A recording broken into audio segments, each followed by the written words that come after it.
Hello. नमस्कार दोस्तों, जय हिंद। स्वागत है आप सभी का एग्जाम कोच के यूट्यूब चैनल पर। जल्दी से बेटा एक बार सब लोग लाइव आ जाइएगा और जल्दी से मुझे बता दीजिएगा कि आप लोगों को मेरी आवाज वगैरह आ रही है। कोई दिक्कत कोई परेशानी तो नहीं है, जल्दी से भाई बता दीजिएगा। तो बेटा अपनी पिछली क्लासेस में हम लोगों ने शिक्षा से जुड़े कई महत्वपूर्ण कानूनों के बारे में पढ़ा। जैसे हमने एनसीएफ 2005 के बारे में पढ़ रखा है, हमने पढ़ रखा है एनईपी 2020 के बारे में। आज की क्लास में हम लोग ना एनसीएफ की बात करने वाले हैं, आज ना एनईपी 2020 के बारे में बात करने वाले हैं। बहुत ही डिटेल टॉपिक रहने वाला है और बहुत ही अच्छा टॉपिक आपका रहने वाला है। आज की क्लास में हम लोग बात करने वाले हैं आरटीई एक्ट 2009 के बारे में। किसके बारे में? आरटीई एक्ट 2009 के बारे में आज की क्लास में हम लोग बात करेंगे, कंप्लीट डिटेल बात करेंगे। बहुत ही बढ़िया से पूरे आरटीई एक्ट को आज हम लोग खत्म करेंगे। मजा आने वाला है आज की क्लास में। सब लोगों को करना क्या है? करना सिर्फ इतना है बेटा कि आपको आरटीई एक्ट 2009 हेडिंग डाल लेनी है और उसके बाद पेन कॉपी रख देना है, क्योंकि मैं पीडीएफ तो भेज ही देता हूं, तो पीडीएफ मिल जाएगी। नोट्स आराम से बनाइएगा। बस आज की क्लास में क्या करना है? आज की क्लास में सिर्फ और सिर्फ सुनना है, सिर्फ और सिर्फ सुनना है। सुनने पे विशेष ध्यान देना है, सब कुछ सुनते रहना है। तो अब बात करते हैं आरटीई एक्ट की शुरुआत कब से हुई। आरटीई एक्ट की शुरुआत कब से हुई, पहला सवाल। उसके पहले भी एक और जरूरी सवाल, आरटीई एक्ट का फुल फॉर्म क्या है? पहला सवाल तो आपसे यही एग्जाम में पूछ सकता है कि आरटीई एक्ट की शुरुआत कब से हुई। जल्दी से बताइएगा, आरटीई एक्ट की शुरुआत कब से हुई। फिर आरटीई एक्ट का फुल फॉर्म क्या है? आरटीई एक्ट की नींव कहां से पड़ी? आरटीई एक्ट क्या कहता है? आरटीई एक्ट के अंदर क्या क्या चीजें हैं? आरटीई एक्ट ने क्या क्या सुझाव दिए हैं? आरटीई एक्ट बनाने का उद्देश्य क्या था? इतनी सारी चीजें आज की क्लास में आपको पता चलने वाली हैं। तो शुरुआत करेंगे हम लोग आरटीई एक्ट के फुल फॉर्म से। आरटीई एक्ट का फुल फॉर्म क्या है? तो आरटीई एक्ट का फुल फॉर्म है बेटा राइट टू एजुकेशन, शिक्षा का अधिकार अधिनियम। शिक्षा का अधिकार अधिनियम 2009, राइट टू एजुकेशन एक्ट 2009। इसी को अगर आप हिंदी में लिखना चाहते हो तो क्या लिखोगे? शिक्षा का अधिकार अधिनियम 2009। शिक्षा का अधिकार अधिनियम 2009। शिक्षा का अधिकार अधिनियम 2009। अब शिक्षा का अधिकार अधिनियम की बाबत अगर बात कर लें तो आपको भी पता है, यहां पे लिखा है कि शिक्षा क्या है? शिक्षा हमारा अधिकार है, और जो चीजें हमारे अधिकार की होती हैं वो हमको मिलनी चाहिए। भाई हमारा हक कोई मार लेता है तो हमको बुरा लगता है, हमको तकलीफ होती है कि भाई हमारा हक मारा जा रहा है, इस पे तो मेरा अधिकार है। तो उसी तरह से अगर आपको कोई शिक्षा से वंचित रखता है तो यह आपका अधिकार है। वो बहुत गलत कर रहा है अगर आपके शिक्षा का अधिकार आपको नहीं दे रहा है। अब हम लोग कंप्लीट डिटेल चर्चा करेंगे इस पे कि कहां से शुरुआत हुई इस वाले कानून की, कहां से बना आपका शिक्षा का अधिकार अधिनियम। बहुत ही अच्छे से डिटेल में चर्चा करेंगे। चलो भाई, सबसे पहले बात करते हैं कि कहां से शुरुआत होती है आपके शिक्षा के अधिकार अधिनियम की। ठीक है, सबसे पहली बात, कहां से शुरुआत होती है शिक्षा के अधिकार अधिनियम की। तो आपको एक बहुत ही कॉमन सा पॉइंट, आपके संविधान का जो 86वां संशोधन हुआ था, 86th amendment of your Indian constitution, आपके भारतीय संविधान का जो 86वां 86th संशोधन था, उसी के द्वारा न्यू पड़ गई थी आपके आरटीई एक्ट 2009 की। कब न्यू पड़ी? आपके संविधान के 86वें संशोधन से। क्या हुआ था संविधान के 86वें संशोधन से, यह भी जान लो। तो संविधान के 86वें संशोधन से हमारे संविधान में एक संशोधन किया गया था, और पहले था आर्टिकल 21, और इसके द्वारा आर्टिकल 21A को जोड़ा गया। क्या जोड़ा गया? आर्टिकल 21A को जोड़ा गया। आर्टिकल 21A, अब भाई क्यों जोड़ा गया, क्यों इतनी इंपॉर्टेंस थी इसकी, किसको बीच में ला जाकर घुसेड़ना पड़ा? ये क्या आर्टिकल 21A कहता है? मुफ्त free and compulsory education for all, सभी के लिए मुफ्त और अनिवार्य शिक्षा की व्यवस्था की जानी चाहिए। राज्य सरकार को यह जिम्मेदारी दी गई कि सभी के लिए मुफ्त और अनिवार्य शिक्षा हो। तो ये आर्टिकल 21A में कहा गया। आर्टिकल 21A में जब कहा गया कि सभी के लिए मुफ्त और अनिवार्य शिक्षा दी जाए, तो ये संविधान का 86वां 86वां संशोधन था और वहीं से नींव पड़ती है आपके आरटीई एक्ट 2009 की। तो धीरे धीरे मैं जैसे जैसे चीजों को लिख रहा हूं आप लोग समझते चलिएगा। अगर कहीं पर कोई भी दिक्कत आती है, अगर कहीं पर भी कोई भी दिक्कत आती है तो आप क्वेश्चन जरूर करिएगा, कमेंट बॉक्स में कमेंट छोड़िएगा, मैं उसका रिप्लाई अपनी नेक्स्ट क्लास में जरूर करूंगा, ठीक है।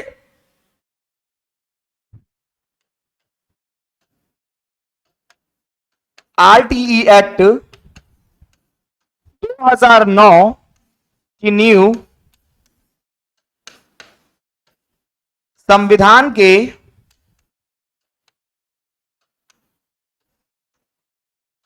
86वें संशोधन से पड़ी, संविधान के 86वें संशोधन से पड़ी, जिसके द्वारा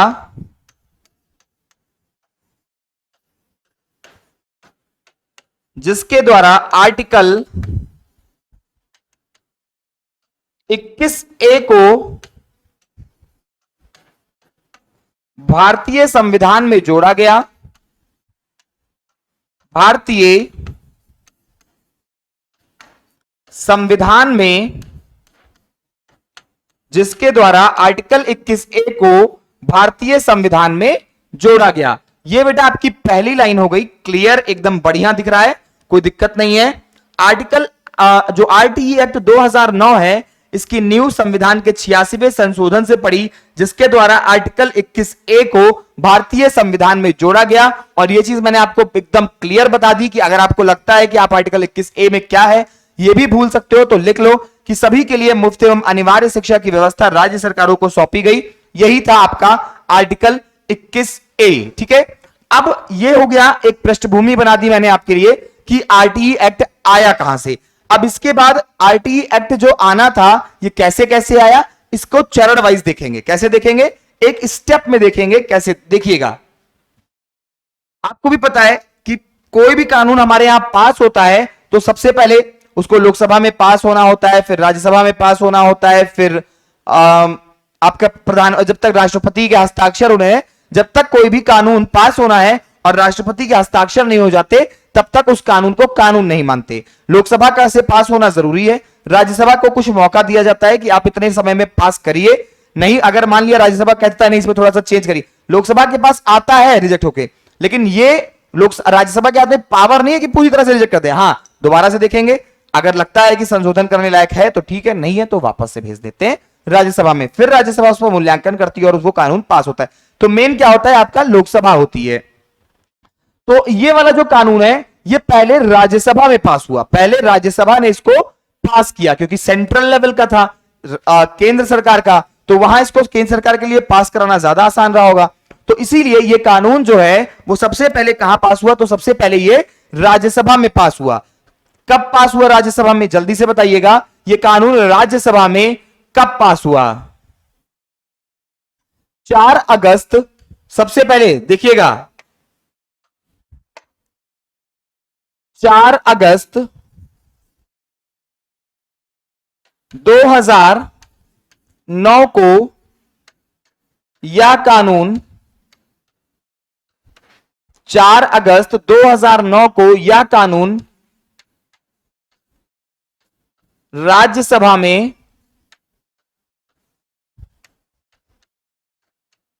पास हुआ,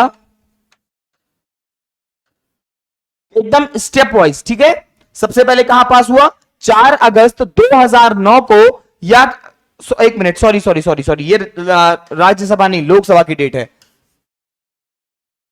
20 जुलाई 2009, पहले जुलाई में ही यहां पास हो गया था, 20 जुलाई 2009, 20 जुलाई 2009 को यह विधेयक राज्यसभा में पास हुआ। उसके बाद 4 अगस्त 2009 को ये आपके लोकसभा में पास हुआ, क्योंकि बाद में लोकसभा में हुआ था, इस वजह से 4 अगस्त 2009 को यह विधेयक, और एक चीज और चेंज कर लेना बेटा, वो चीज क्या है मैं बता देता हूं आपको। जब तक कोई भी विधेयक जब तक पास नहीं हो जाता तब तक वह कानून नहीं होता।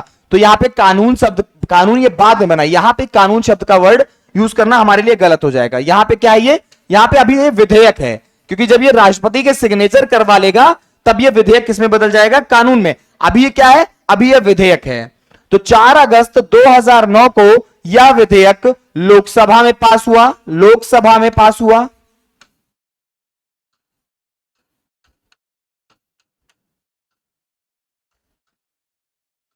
लोकसभा में पास हुआ। इसके बाद 26 अगस्त को आरटीई विधेयक पर राष्ट्रपति प्रतिभा देवी सिंह पाटिल जी थी उस समय आपकी। तो 26 अगस्त को, 24 को पास हुआ, 22 दिन बाद 26 अगस्त को राष्ट्रपति प्रतिभा देवी सिंह पाटिल जी के हस्ताक्षर हुए और यह विधेयक कानून में बदल गया। क्लियर? 26 अगस्त 2009 को राष्ट्रपति प्रतिभा देवी सिंह पाटिल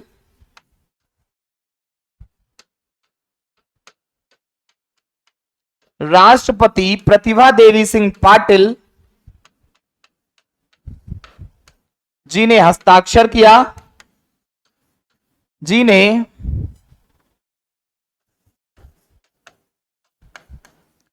हस्ताक्षर किया और यह विधेयक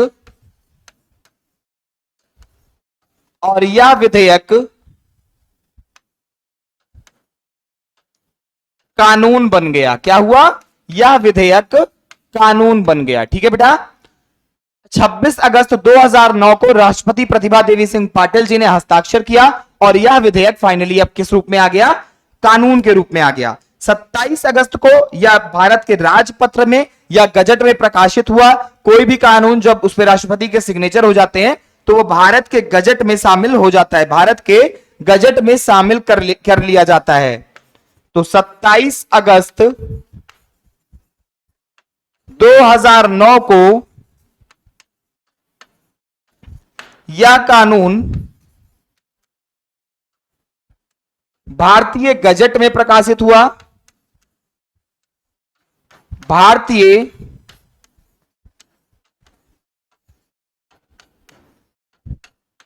गजट में, भारतीय गजट में प्रकाशित हुआ। 27 अगस्त 2009 को यह कानून भारतीय गजट में प्रकाशित हुआ। ठीक है भाई, अब यहां तक क्या था, अभी तक जितनी भी कानूनी प्रक्रिया थी वो पूरी हुई, ये पूरी तरह से कानून के रूप में आ गया। जितना इसकी फॉर्मेलिटीज थी करने के लिए वो पूरी हो गई।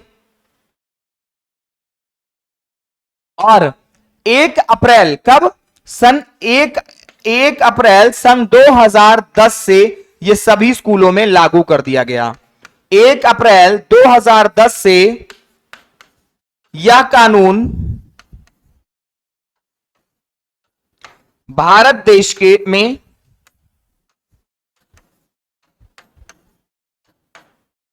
पूर्णतः लागू किया गया, पूर्णतः लागू किया गया, सिवाय इसमें याद रखिएगा कि उस समय बेटा आपका जो जम्मू कश्मीर है ये एक इंडिपेंडेंट स्टेट हुआ करता था। मतलब ये यहां पर पूरे भारत, आर्टिकल कौन सा आपका, आर्टिकल 51A, कौन सा था, आर्टिकल 300, आर्टिकल 55 जो वहां पे लागू था, उसकी वजह से उसको एक विशेष दर्जा मिला हुआ था, विशेष दर्जा मिला हुआ था जम्मू कश्मीर को। तो वहां पे पूरे भारत में जो भी कानून लागू होने वाले होते थे वो नहीं लागू होते थे जम्मू कश्मीर में। ठीक है, तो सिवाय जम्मू कश्मीर के ये पूरे भारत देश में 1 अप्रैल 2010 से लागू हो गया, सिवाय जम्मू कश्मीर के, सिवाय जम्मू कश्मीर के।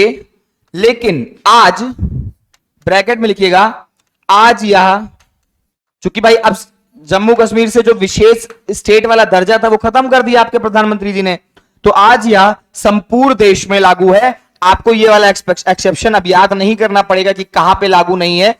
तो ये आज की डेट में पूरे देश में लागू है, लेकिन फिर भी आपको याद करना पड़ेगा कि इंप्लीमेंटेशन के वक्त ये कहां नहीं लागू हुआ था, तो सिर्फ और सिर्फ जम्मू कश्मीर में लागू नहीं हुआ था। आज यह संपूर्ण देश में लागू है। आज के समय में ये पूरे भारत देश में किसी भी आप स्टेट में चले जाइए, आपको आरटीई एक्ट वहां का लागू मिलेगा।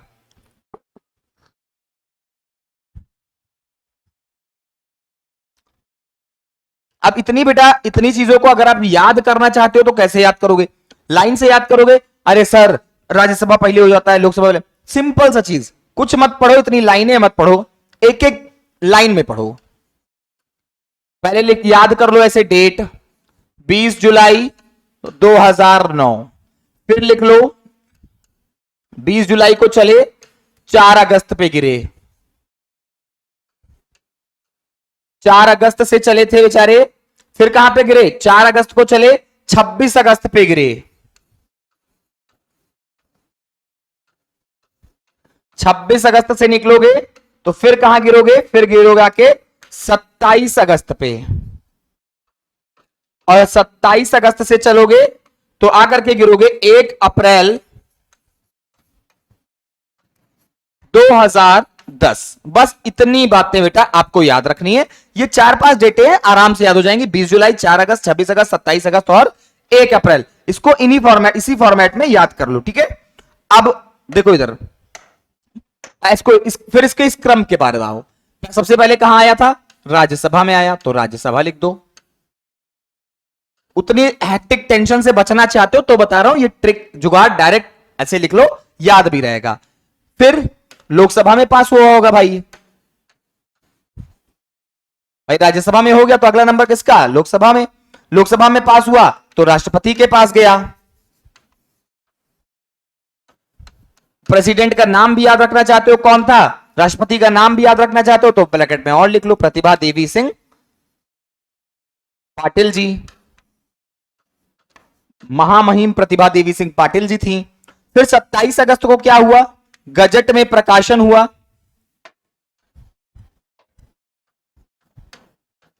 गजट में प्रकाशन हुआ। फिर 1 अप्रैल 2010 को क्या हुआ था? संपूर्ण भारत में लागू, संपूर्ण भारत में लागू, सिवाय एक्सेप्ट, सिवाय को इंग्लिश में बोलते हैं accept, accept J and K Jammu Kashmir, except J and K Jammu Kashmir. इतने सारी आपको जो वर्कलोड था, इतने एक पेज में पूरा वो भरा था, वो देखो एक ग्राफ के फॉर्म में आपको कितनी आसानी से याद हो जाएगा। और आज पूरे देश में, ये भी लास्ट में लिख लेना कि आज के समय में पूरे देश में है ये, आज पूरे देश में।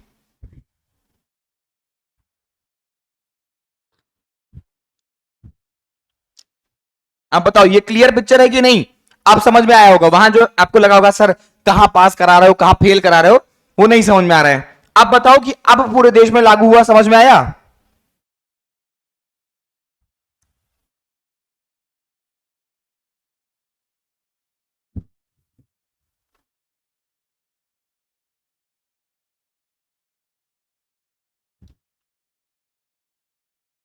आप बताओ, अब आगे बढ़े।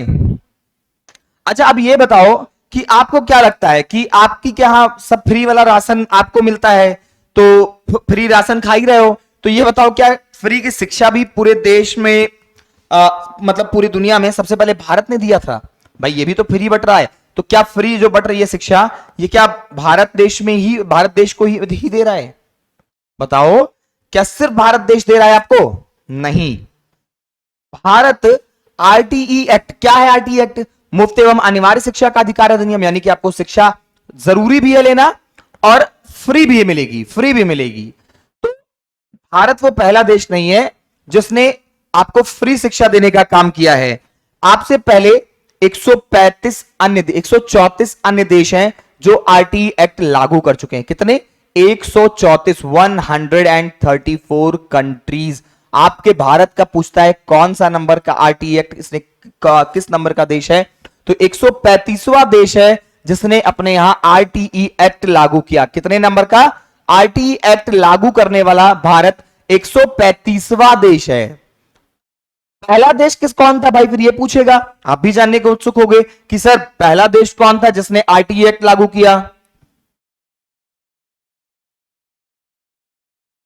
तो बेटा यहां पे आपका करेक्ट आंसर होगा नॉर्वे। यूरोप एक कॉन्टिनेंट है, उस कॉन्टिनेंट में एक छोटा सा देश पड़ता है नॉर्वे।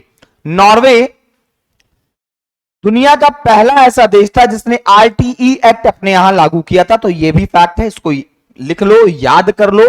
देखो बेटा चीजों को मस्ती में पढ़ा करो यार, बहुत बढ़िया से याद होती हैं।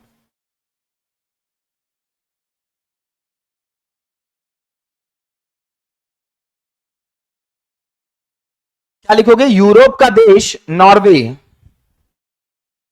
अगर अगर देखा जाए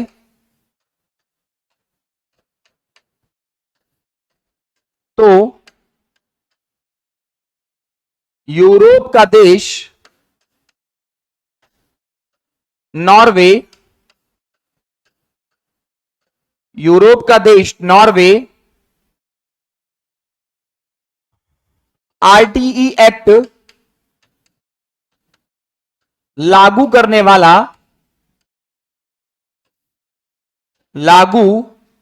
वाला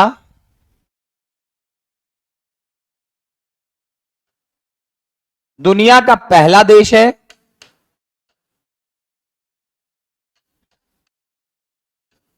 दुनिया का पहला देश है।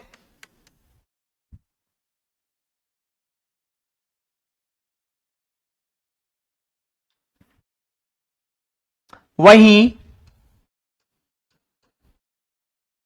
भारत का 135वां स्थान है। सोच लो अपने यहां कितने देर में मुफ्त एवं अनिवार्य शिक्षा का अधिकार अधिनियम आया। अगर यही अधिनियम पहले आया होता तो आज भारत की पढ़ाई लिखाई के मामले में स्थिति कुछ और होती।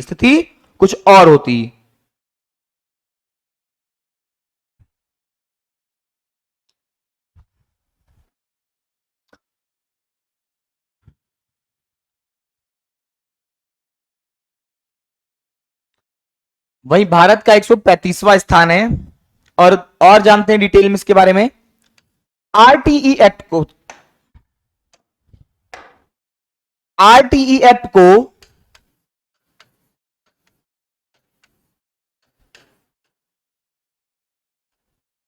सात अध्याय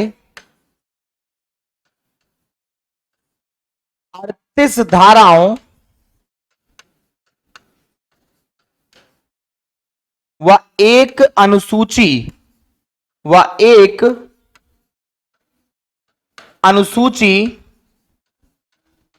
में बांटा गया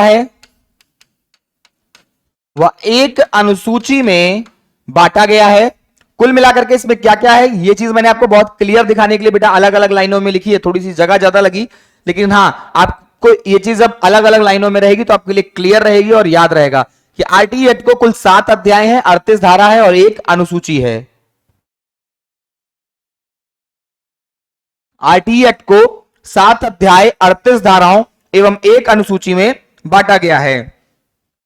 आरटीई 2009 का स्वागत गीत टन टन टन देखो घंटी बजी, ये वाला गाना जो है टन टन टन देखो घंटी बजी, ये वाला गाना जो है जावेद अख्तर ने लिखा है और सोनू निगम द्वारा गाया गया है। ये आपके दूरदर्शन पे एक समय था जब प्रचार के रूप में भी आती थी। दूरदर्शन जो डीडी नेशनल वाला चैनल अगर किसी ने देखा होगा तो वहां पर ये वाला गाना जो है वो प्रचार के रूप में भी आता था। ठीक है, आरटीई एक्ट का स्वागत गीत कभी बड़े लेवल पे भी बेटा आपसे पूछ सकता है। कोई बड़ा एग्जाम भी अगर आप दे रहे हो तो वहां पर भी आपसे पूछ सकता है कि आरटीई एक्ट जो आपका है इसका स्वागत गीत कौन सा है। स्वागत गीत किसने लिखा है, स्वागत गीत किसने गाया है। इसलिए आप भले ही पेपर आपके पेपर के लिए ये नहीं इंपॉर्टेंट है, नहीं पूछेगा, मुझे पता है नहीं पूछेगा आपसे, लेकिन फिर भी मैं आपको बता रहा हूं कि आप कभी अगर बड़े लेवल का पेपर भी दो तो आपको पता रहे, आपने सीटेट में पढ़ रखा था कि आरटीई एक्ट का स्वागत गीत क्या है, किसने लिखा, किसने गाया। आरटीई एक्ट 2000, आरटीई एक्ट का स्वागत गीत टन टन टन, देखो घंटी बजी स्कूल की,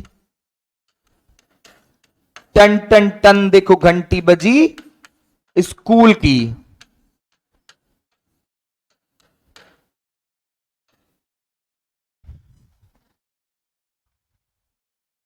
जावेद अख्तर द्वारा गाया गया है।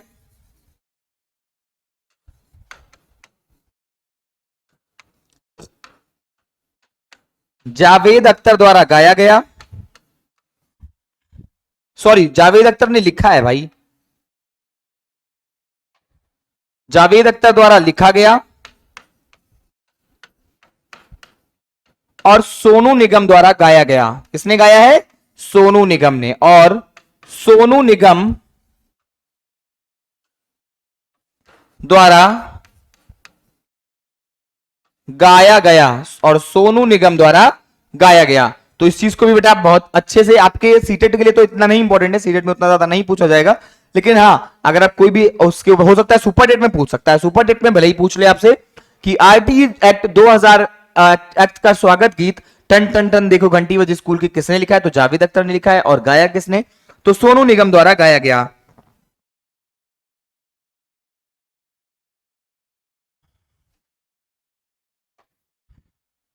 क्या काम करता है आपका आरटीई एक्ट 2009, तो इसका मतलब मेन काम क्या है। वैसे तो अभी आप जब पढ़ोगे आगे तो 38 धाराएं हैं, उन 38 धाराओं में अलग अलग बातें लिखी हैं, मतलब अलग अलग काम आरटीई एक्ट के डिसाइड कर दिए गए हैं।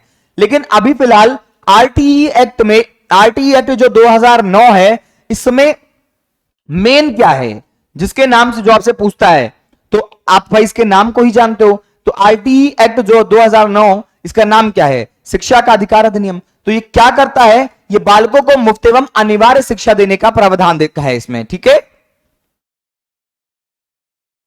आरटीई एक्ट 2009 6 से 14 वर्ष, 6 से 14 वर्ष के बालकों को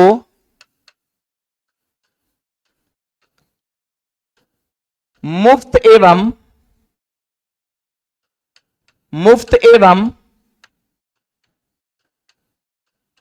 अनिवार्य शिक्षा, मुफ्त एवं अनिवार्य शिक्षा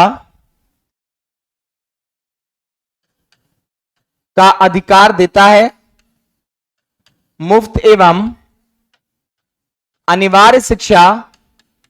आरटीई एक्ट 2009 6 से 14 वर्ष के बालकों को मुफ्त एवं अनिवार्य शिक्षा का अधिकार देता है, ठीक है भाई।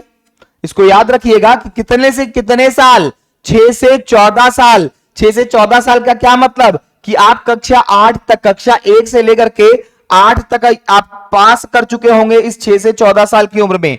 तो आरटीई एक्ट जो 2009 है, ये आपको 6 से 14 वर्ष के बालकों को मुफ्त एवं अनिवार्य शिक्षा का अधिकार देता है, यानी कि कक्षा 8 आपको फ्री में पढ़ाने का वादा करता है, ठीक है।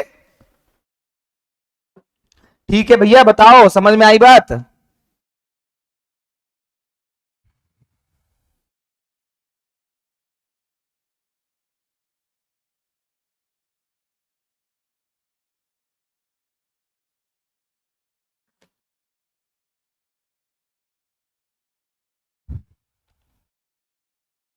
इस अधिनियम को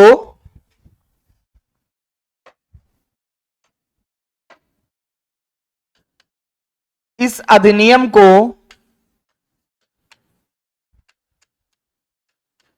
इस अधिनियम को मूल अधिकार, यानी कि आपके मूल अधिकार आपने पढ़ रखे होंगे कि आपके पास कुछ राइट्स हैं, उसको बोलते हैं फंडामेंटल राइट्स। फंडामेंटल राइट्स के रूप में इसको जोड़ा गया ताकि ये सबको मिले, सबको मिले, कोई एकदम क्लियर पिक्चर बन जाए कि हाँ ये देना ही देना है, ये सबको मिले, इस चीज को लेकर के क्या हुआ कि इसको मूल अधिकार में जोड़ दिया गया ताकि ये सब तक पहुंचे। तो इस अधिनियम को मूल अधिकार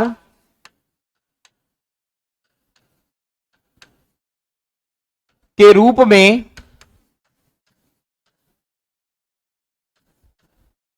संविधान में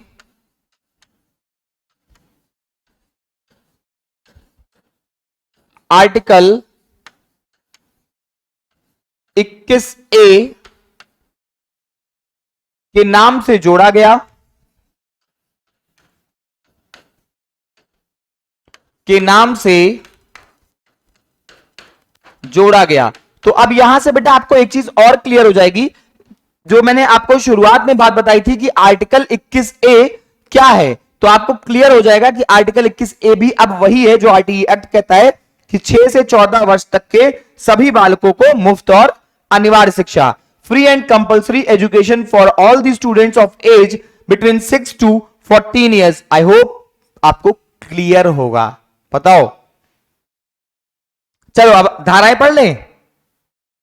देखो जब पढ़ रहे हो तो बढ़िया से पढ़ो ना, थोड़ा टाइम भले ही लग रहा है लेकिन हाँ बढ़िया से पढ़ो, एक एक धारा जानो, कोई दिक्कत वाली बात तो है नहीं। बताओ कोई दिक्कत? जल्दी से बताओ, कोई दिक्कत नहीं है ना? चलो पढ़ते हैं।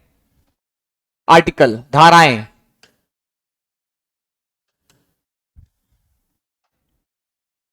हिंदी में लिखता हूं, चीजें क्लियर रहेंगी। धाराएं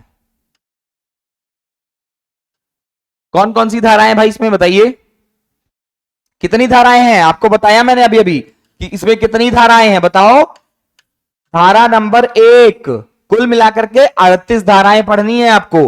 धारा नंबर 1 से हम लोग शुरुआत कर रहे हैं, ठीक है? क्या है धारा नंबर 1? आपका आरटीई एक्ट कब लागू हुआ, क्या क्या इसमें कवर अप होता है, इस चीजों की, इन सभी चीजों की बात करता है आपका आर्टिकल नंबर 1। अधिनियम, अधिनियम लागू होने की तारीख कि मतलब ये कब से लागू होगा, तो ये लागू हुआ था आपका 1 अप्रैल 2010 से। अधिनियम लागू होने की तारीख, विस्तार, क्षेत्र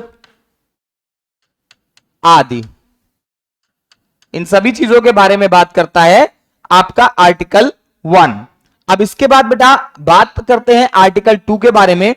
तो आर्टिकल 2 जो है आपका वो अधिनियम में प्रयुक्त महत्वपूर्ण शब्दों की व्याख्या करता है कि आपके जो अधिनियम आया आपका, इसमें कौन कौन से महत्वपूर्ण शब्द प्रयुक्त हुए हैं, कौन कौन से इंपॉर्टेंट वर्ड्स जो हैं वो आपके इस अधिनियम में आए हैं, इस बारे में बात करता है आपका आर्टिकल नंबर 2। तो उन सभी शब्दों को भी हमें देखना पड़ेगा भाई कि कौन कौन से ऐसे महत्वपूर्ण शब्द हैं जो हमारे संविधान में बताए गए हैं, मतलब आर्टिकल में बताए गए हैं। तो उन सभी शब्दों को हम लोग आराम से देखेंगे, ठीक है? चलिए नेक्स्ट पर आइएगा, धारा नंबर 2। धारा 2, संविधान में प्रयुक्त महत्वपूर्ण, सॉरी संविधान नहीं, क्या है ये? अधिनियम। संविधान की बात नहीं है यहां पे अधिनियम की बात है।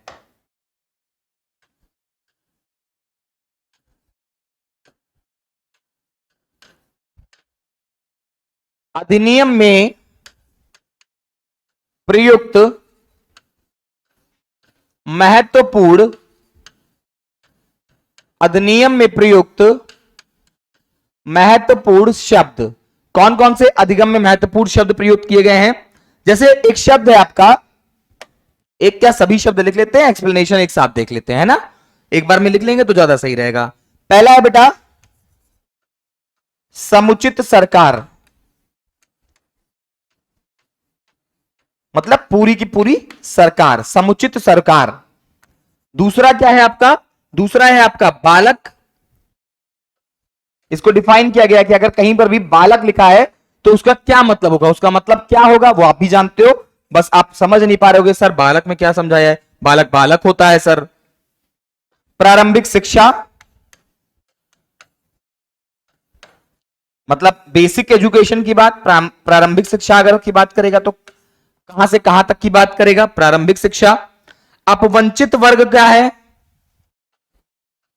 अगर मतलब कहीं किसी लाइन में लिख दिया इसने कि अपवंचित वर्ग से जो आएंगे, अब आप समझ नहीं पा रहे हो कि भाई अपवंचित कौन है, तो इसने उस चीज को एक्सप्लेन कर दिया है कि अपवंचित से मेरा मतलब क्या है, मेरा अपवंचित से मतलब किनके लिए है, इसको बता दिया इसने। फिर है आपका स्कूल और फिर है आपका स्थानीय सरकार। स्कूल और लास्ट में है आपका स्थानीय सरकार।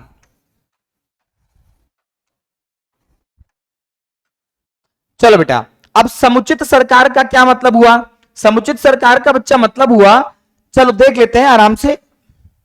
समुचित सरकार अपने यहां कितने प्रकार की, केंद्र सरकार, राज्य सरकार, यूनियन टेरिटरी। अगर सरकार शब्द लिखा है तो यानी कि वो बात कर रहा है तीन तरह के सरकारों की, केंद्र की भी, आपके यूनियन सरकार, यूनियन टेरिटरी की सरकार की और राज्य सरकार की, इन तीनों का संबोधन वो कर रहा है। तो समुचित सरकार लिखेगा केंद्र,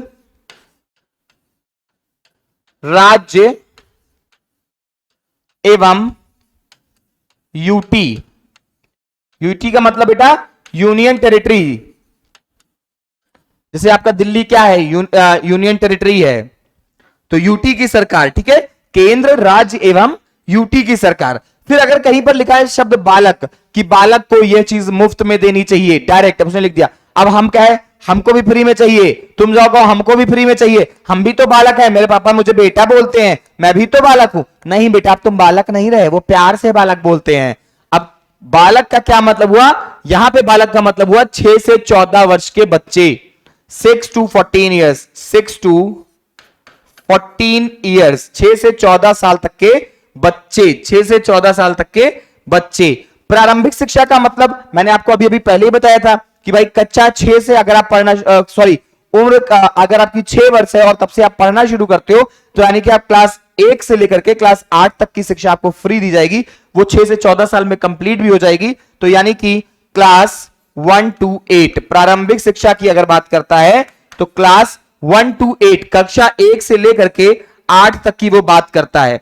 अपवंचित वर्ग का क्या मतलब, किसी विशेष कास्ट से, किसी विशेष पैसे रुपए से नहीं मतलब है, यहां पे कोई भी व्यक्ति जो सुविधा पाने में सुविधा नहीं पा रहा है, सुविधा जिसको नहीं भी मिल रही है, वो सब के सब लोग कहां आएंगे, अपवंचित में आएंगे। कौन है, सुविधा ना पाने वाला। अब वो कैसा है ये हमको नहीं पता, मतलब सबको पता है भाई, अब अमीर होगा तो दिल्ली भेज देगा अपने लड़कों को पढ़ने के लिए, तो कौन नहीं पाएगा, गरीब है तो नहीं पाएगा। अपवंचित वर्ग में कौन आएगा, सुविधा ना पाने वाला, सुविधा ना पाने वाला। स्कूल, अगर स्कूल की बात करें बेटा, तो ये कौन कौन से स्कूलों की बात करता है, तो ये बात करता है पूर्णतः सरकारी, सहायता प्राप्त, विशिष्ट स्कूल और निजी स्कूल की, सभी प्रकार के स्कूलों की बात करता है। सबसे पहले सरकारी, सहायता प्राप्त, जो आप लोग एडेड नहीं कहते, एडेड स्कूल है तो उसी को बोलते हैं सहायता प्राप्त। फिर आता है आपका विशिष्ट यानी कि स्पेशल स्कूल,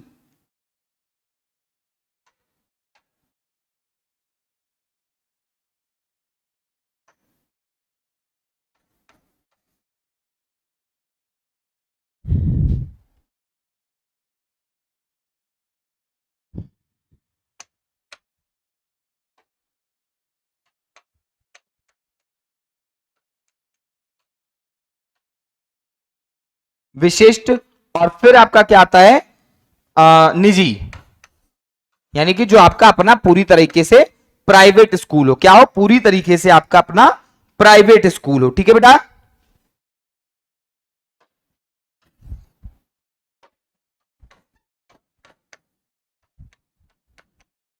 विशिष्ट, ठीक है। अब यहां पे बचता आपका स्थानीय सरकार।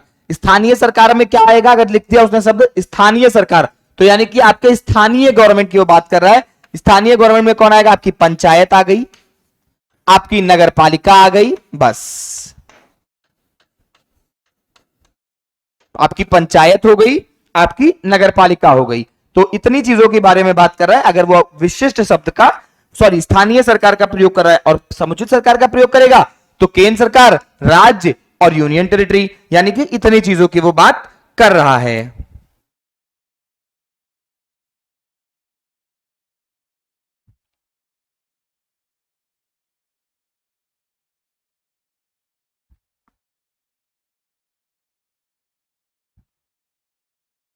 चलिए अब बेटा ये क्लियर हो गया ना। अब धारा 3 की बात करते हैं।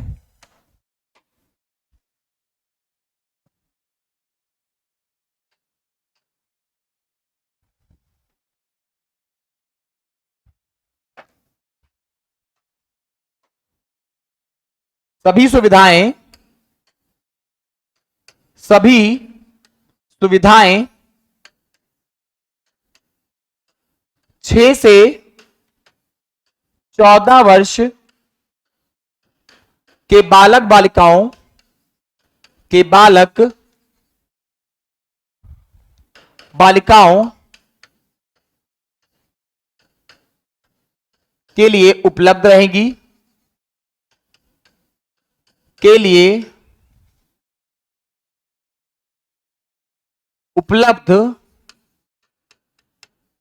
रहेंगी। सभी सुविधाएं 6 से 14 वर्ष के बालक बालिकाओं के लिए उपलब्ध रहेंगी।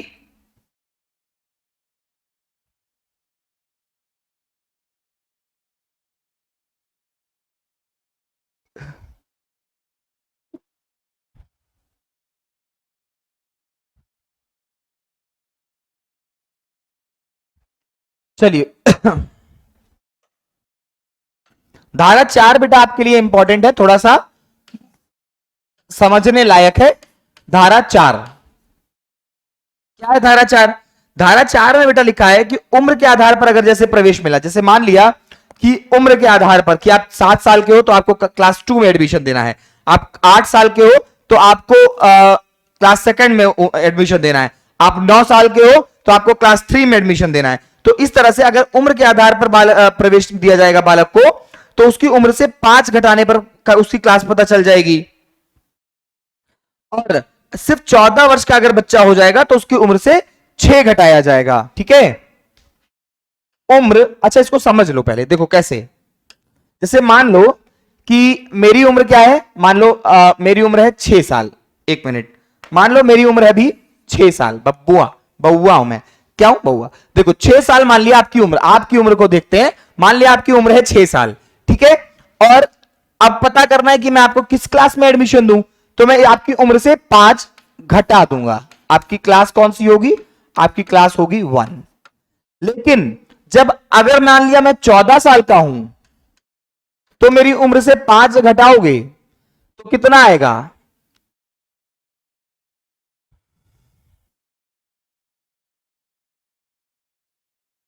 9। तो यानी कि मुझे क्लास 9th में एडमिशन आपको देना पड़ेगा। और जबकि आप यहां देखेंगे 13, 13 में से अगर मैं 13 साल का हूं तो 5 घटाओगे तो कितना आएगा? 8 5 13, 8। तो यहां तक बेटा आपको क्लियर हो जाना चाहिए कि सब कुछ जब आप करोगे, जब सब घटाओगे, 6 में से 5 जाएगा 1, 7 में से 5 जाएगा 2, 8 में से 5 जाएगा 3, 9 में से 5 जाएगा 4, 10 में से 5 जाएगा 5, 11 में से 5 घटाओगे 6, इसी तरह से 12 में से 5 घटाओगे तो 7, और 13 में से 5 घटाओगे तो 8। लेकिन जब आप 14 साल का जो बच्चा होता है वो जब पास करता है तो लगभग वो 8th क्लास में होता है। तो अगर कोई बच्चा, मान लिया भाई 13 तक आपका कंप्लीट हो जाना चाहिए, मान लिया कोई बच्चा की स्कूलिंग थोड़ी लेट हुई तो वो 14 साल का हो गया। अब 14 साल का हो गया तो आप क्या करिए, 14 में से 6 घटा दीजिए और आपका आंसर आएगा 8। तो 13 साल तक वैसे माना गया, लेकिन अगर कभी कभार 14 साल का भी बच्चा आता है तो उसको क्लास 8th में आप एडमिशन दे सकते हो।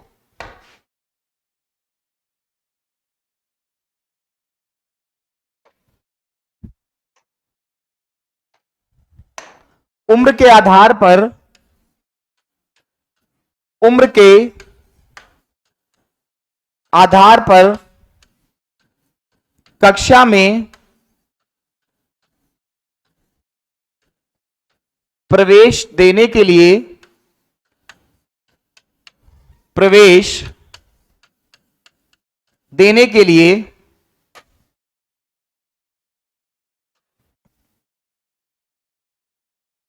बालक की उम्र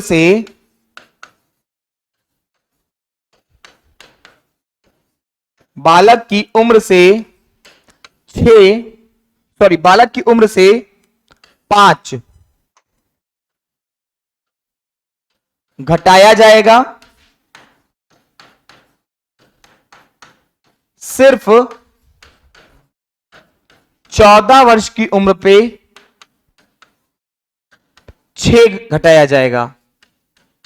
6 घटाया जाएगा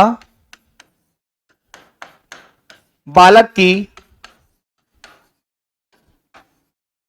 क्लास या कक्षा निर्धारण के लिए। बालक की क्लास निर्धारण के लिए। अब बेटा मैंने आपको तरीका अच्छे से याद कर दिया। अगर आपको लगता है कि आपको नहीं याद रह पाएगा तो अभी मैंने पीछे जो आपको एग्जाम्पल देकर के बताया था ना कि 6 में से 5 घटाया 1, 7 में से 5 घटाया 2, उसको, और 14 में से 6 घटाया तो 8, इसको भी लिख लो तो आपको याद रहेगा। एग्जाम्पल लिखो और उस वाले एग्जाम्पल को लिख लो ताकि आपको याद रहे। अगर आपको लगता है कि सर इस लाइन को पढ़ने से मैं बाद में भूल जाऊंगा।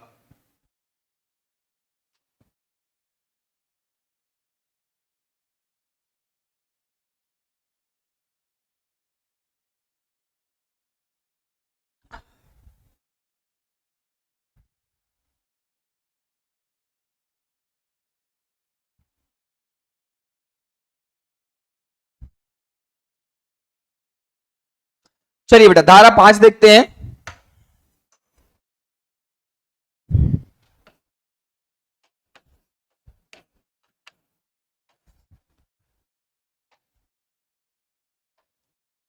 आरटीई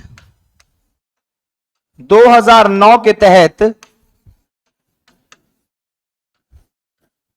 बालक को किसी भी विद्यालय में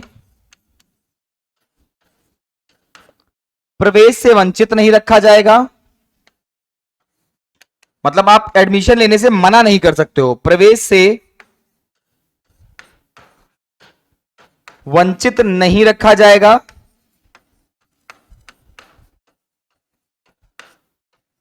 अगर बच्चा स्कूल बदलना चाहता है तो आप टीसी देने से भी नहीं मना कर सकते हो। आप टीसी देने से मना नहीं कर सकते हो, से वंचित नहीं रखा जाएगा तथा टीसी देने से इनकार नहीं कर सकते,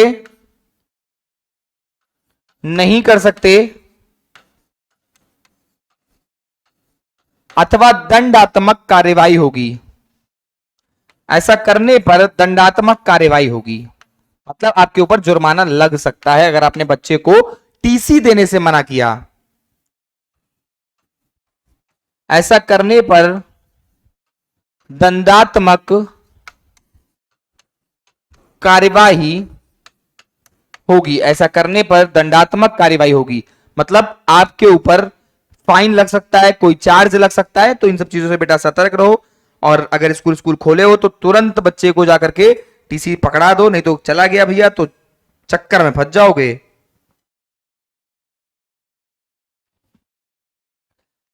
धारा 6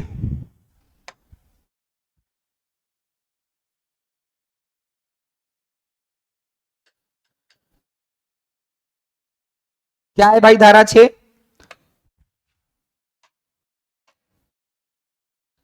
बताओ भाई, धारा 6 क्या है? 1 से 3 किलोमीटर के भीतर, 1 से 3 किलोमीटर के भीतर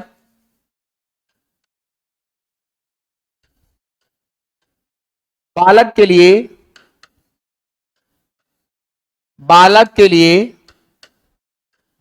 प्राथमिक और उच्च प्राथमिक विद्यालय की व्यवस्था। प्राथमिक स्कूल मतलब एक से, उसके घर से मैक्सिमम 3 किलोमीटर के रेंज में उसको प्राइमरी स्कूल और अपर प्राइमरी स्कूल, मतलब कक्षा 6 से 8 तक वाला अपर प्राइमरी और 1 से 5 वाला प्राइमरी, ये दोनों स्कूल्स के घर से मात्र 3 किलोमीटर से ज्यादा की दूरी पर ना हो, यह भी सरकार की जिम्मेदारी है इसको सुनिश्चित कराना। तो 1 से 3 किलोमीटर के भीतर बालक के लिए प्राथमिक और उच्च प्राथमिक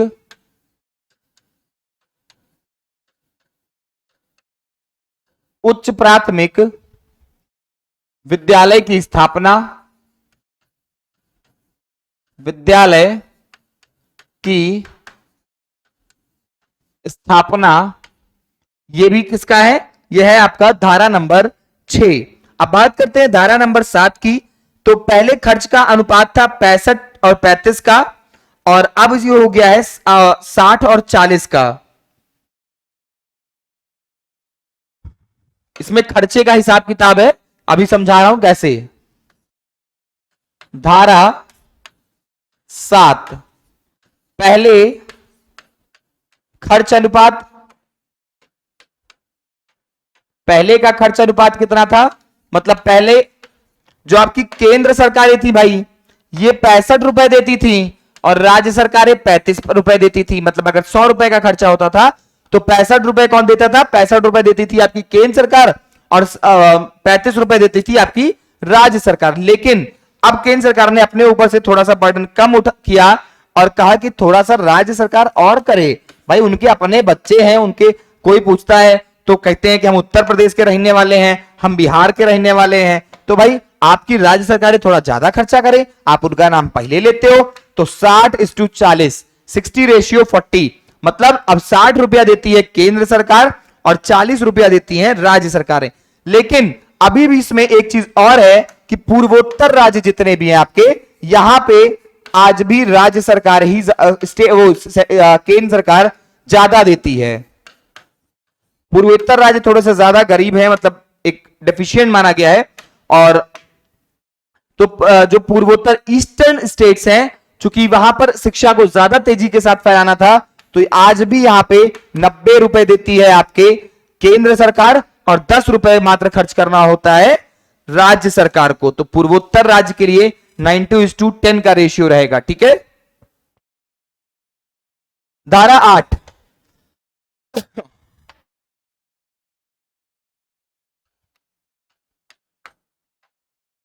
इस धारा 8 में बेटा समुचित सरकार के कर्तव्य बताए गए। अब समुचित सरकार दे दो, शब्द आया क्या? समुचित सरकार। अब मुझे आपको समुचित सरकार शब्द नहीं समझाना है, जैसे अधिनियम में नहीं समझाना था।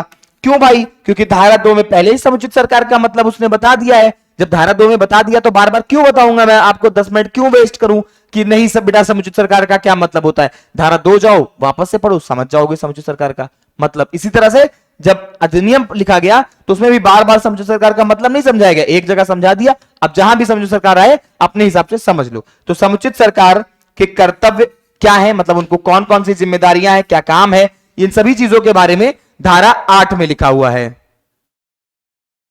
धारा 9,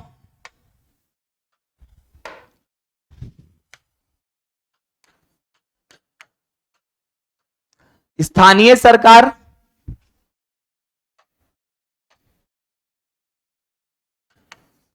स्थानीय सरकार मतलब आपकी जो स्थानीय सरकार मतलब क्या? जाओ धारा 2 दोबारा पढ़ो अगर पूछना चाहते हो तो। फिलहाल बताए दे रहा हूं, आपकी जो नगर पंचायत और नगर पालिका, पंचायत और नगर पालिका जो है वो आपकी आती है स्थानीय सरकार में। तो स्थानीय सरकार और स्थानीय अधिकारियों की क्या क्या कर्तव्य हैं, इसके बारे में वर्णन है आपका धारा 9 में।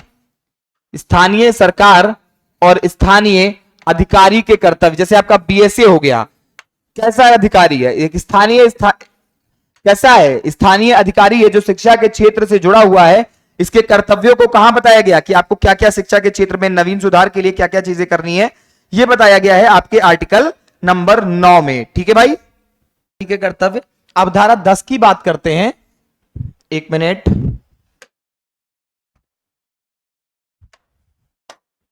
धारा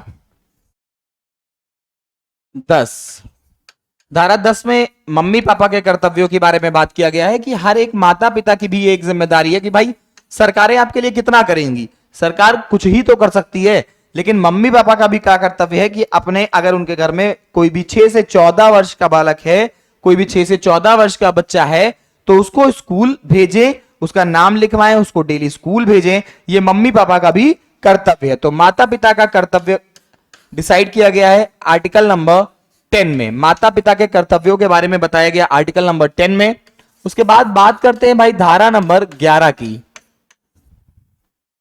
क्या बताया गया धारा 11 में, आप बताइएगा जल्दी से, क्या बताया गया धारा 11 में। कितना मजेदार लग रहा है ना धारा 11। 3 से 6 के बालकों के लिए पूर्व प्राथमिक शिक्षा की व्यवस्था आंगनवाड़ी केंद्रों एवं शिशु केंद्रों से की जाएगी। क्या बताया गया कि 3 से 6 जो आपके 3 to 6 ईयर्स के बच्चे थे, जैसे भाई मान लिया कि आपको पहले ही बता दिया गया आरटीए एक्ट 2009 में कि जो 6 से 14 साल तक के बच्चे होंगे इनके लिए एक कक्षा 1 से 5 तक प्राइमरी विद्यालय और 6 से 8 तक उच्च प्राथमिक विद्यालय, ठीक है। लेकिन अब जब जो प्री स्कूलिंग एज होती है, यानी कि एक कक्षा 1 से पहले ये बच्चे कहां पे पढ़ेंगे भाई, इनको थोड़ा बहुत तो उसके पहले भी कक्षा 1 से एडमिशन देने से पहले भी पढ़ाया जाता है, तो उसके लिए बनाए गए बेटा आपके आंगनवाड़ी केंद्र, शिशु केंद्र बनाए गए। तो ये कहा गया कि जो उम्र 3 से 6 साल की होती है, जिसको हम लोग पूर्व प्राथमिक शिक्षा बोलते हैं, 3 से 6 साल तक के बच्चों को स्कूल की जगह आंगनवाड़ी केंद्रों और शिशु केंद्रों पर भेजा जाएगा। कहां भेजा जाएगा? आंगनवाड़ी केंद्र और शिशु केंद्रों पर।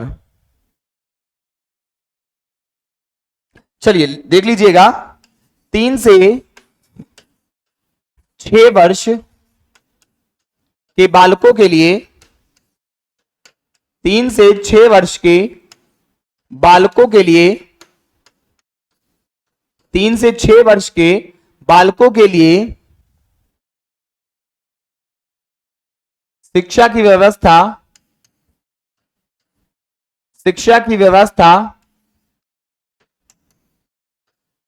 आंगनवाड़ी केंद्रों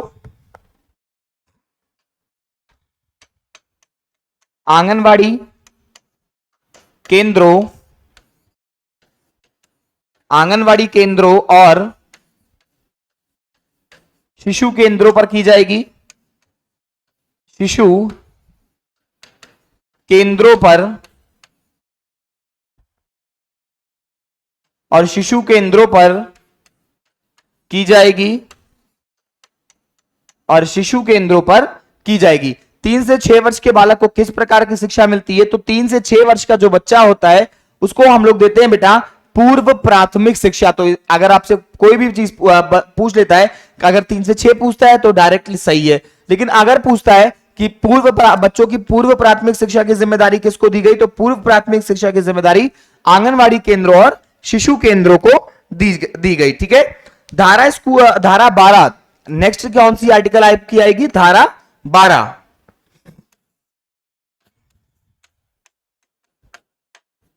धारा 12 ने और सिंपल सी एक बात कही, क्या कहा कि जो आपके प्राइवेट स्कूल है भाई ये पैसा कमाओ वाले फॉर्मूले पे चलते हैं, तो इसने क्या कहा कि कोई भी प्राइवेट स्कूल हो उसको अपने स्कूल में कम से कम 25% विद्यार्थियों को, जो गरीब हैं, आपके स्कूल में शिक्षा नहीं ले पाते, ऐसे लेवल के विद्यार्थियों को 25% विद्यार्थियों को, जैसे मान लिया हमारे यहां 100 बच्चे के बैठने की व्यवस्था है, तो उसमें से 25 विद्यार्थी ऐसे होंगे कि जिनको आपको फ्री एजुकेशन देना होगा, यानी कि कोई भी फीस आप उनसे नहीं ले सकते, ठीक है। तो प्राइवेट स्कूल 25% छात्रों को फ्री एजुकेशन दें।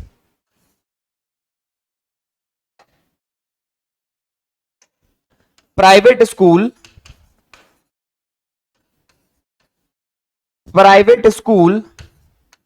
25% छात्रों को फ्री एजुकेशन दें। फ्री एजुकेशन दें।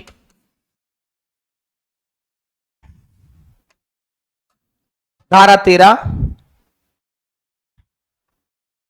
जीरो एडमिशन फीस हो, और अगर आप जीरो एडमिशन फीस है और अगर आप मांगते हैं किसी बच्चे से एडमिशन फीस, तो जितनी भी आप एडमिशन फीस मांगेंगे उसका 10 गुना स्कूल पे पेनाल्टी लगा दी जाएगी, ठीक है।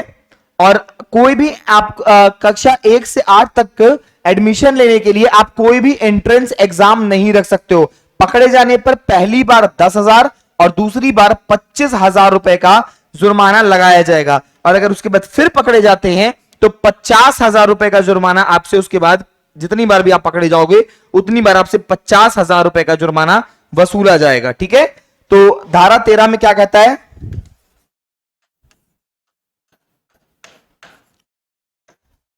कि कोई एडमिशन शुल्क नहीं लेगा, कोई एडमिशन शुल्क यानी कि एडमिशन फीस जो ली जाती है 1500 2000 की एडमिशन ले रहे हो तो इतना आपको पे करना पड़ेगा। ये प्राइवेट स्कूल में पे करना पड़ता है, सरकारी में नहीं करना पड़ता है। कोई एडमिशन शुल्क नहीं लगेगा अगर लगाते हैं तो एडमिशन शुल्क का 10 गुना आपको पेनाल्टी लगेगी। तो पंजीकरण शुल्क का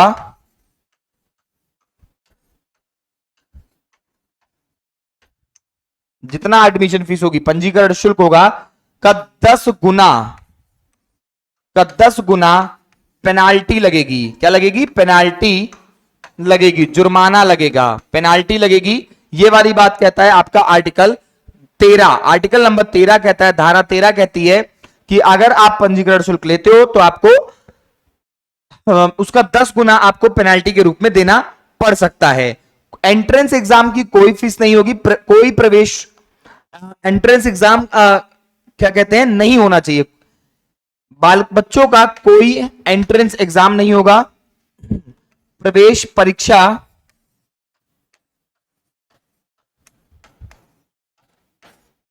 नहीं होगी,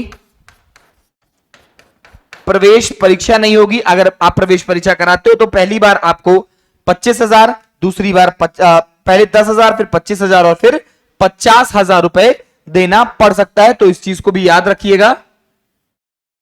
अब इसके बाद बेटा बात करते हैं धारा 13 के बाद धारा 14 की। तो इसके लिए आपको उम्र प्रमाण पत्र के दस्तावेजों का वर्णन किया गया है, लेकिन अगर कोई भी दस्तावेज नहीं है तो एडमिशन से तब भी कोई स्कूल आपके लिए इनकार नहीं कर सकता है। जैसे भाई आप स्कूल जाते हो तो शुरुआत में आपसे क्या कहते हैं कि भाई जन्म प्रमाण पत्र लेके आओ। अब भाई अब तो हर बच्चा हॉस्पिटल में होने लगा तो जन्म प्रमाण पत्र सभी बच्चों का हो गया। पहले क्या था कि सब बच्चे, कुछ बच्चे घर पे हो जाते थे, तो वैसे तो आपके यहाँ जो ये आशा लोग आती हैं, ये लोग जन्म प्रमाण पत्र की जिम्मेदारी इनको सरकार ने दे दी है, लेकिन फिर भी पहले कुछ बच्चे छूट जाते थे जिनका जन्म प्रमाण पत्र नहीं बन पाता था।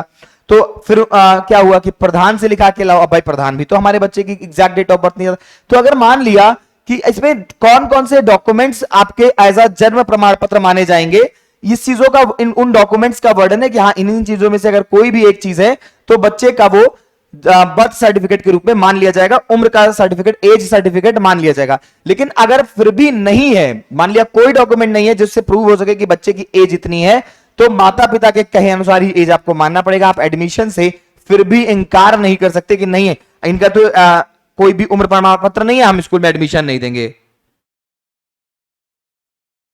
चलिए तो बेटा बात कर लेते हैं अब हम लोग धारा 14। धारा 14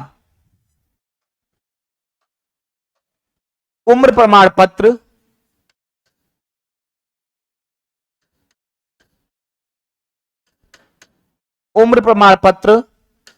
के दस्तावेजों का वर्णन कि कौन कौन से आपके दस्तावेज है जो मान्य है। तो उम्र प्रमाण पत्र के दस्तावेजों का वर्णन है, कोई भी दस्तावेज ना होने पर, कोई भी दस्तावेज ना होने पर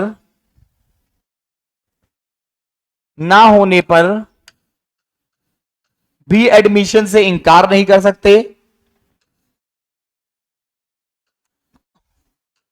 पर भी एडमिशन से इंकार नहीं कर सकते, कोई भी दस्तावेज न होने पर भी एडमिशन से इंकार नहीं कर सकते। ठीक है बेटा, कि ये आपकी धारा 14 कहती है कि अगर बच्चों का उम्र प्रमाण पत्र के दस्तावेज हैं, उन बताया गया कि कौन कौन से डॉक्यूमेंट को आप यूज कर सकते हो। अगर कोई नहीं है तो भी आपको एडमिशन मिलेगा, कोई टेंशन की बात नहीं है, एडमिशन आपको फिर भी मिलेगा।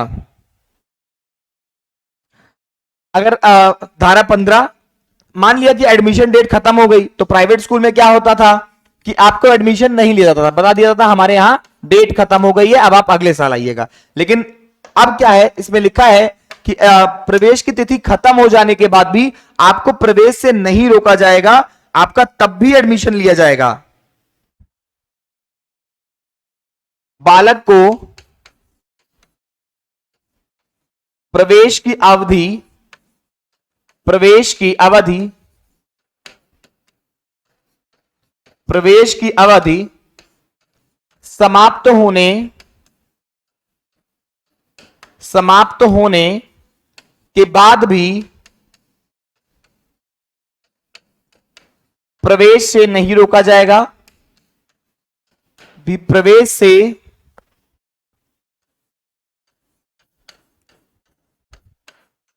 से नहीं रोका जाएगा। ये हो गया। फिर है धारा 16, निष्कासन एवं अवरोधन पर रोक, यानी कि आप बच्चों को स्कूल से निकाल नहीं सकते कि अरे इससे गलती हो गई, इसको टीसी पकड़ाओ घर भेजो। नहीं भाई, आप कक्षा 8 तक के बच्चों को आपको शिक्षा देना कंपलसरी है, आप बच्चों को निष्कासित नहीं कर सकते हैं। निष्कासन एवं अवरोधन यानी कि उनकी शिक्षा को रोकने का कोई भी अधिकार किसी स्कूल के पास नहीं है कि वो आपको पढ़ने लिखने से रोक सके। तो निष्कासन एवं अवरोधन पर रोक है। फिर उसके बाद बात करते हैं धारा 17 की, तो विद्यार्थी को शारीरिक, मानसिक या अपमानजनक शब्दों द्वारा अपमानित करने पर भी रोक है।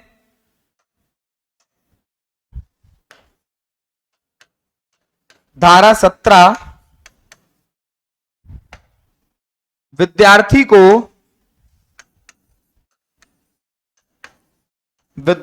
को शारीरिक, मानसिक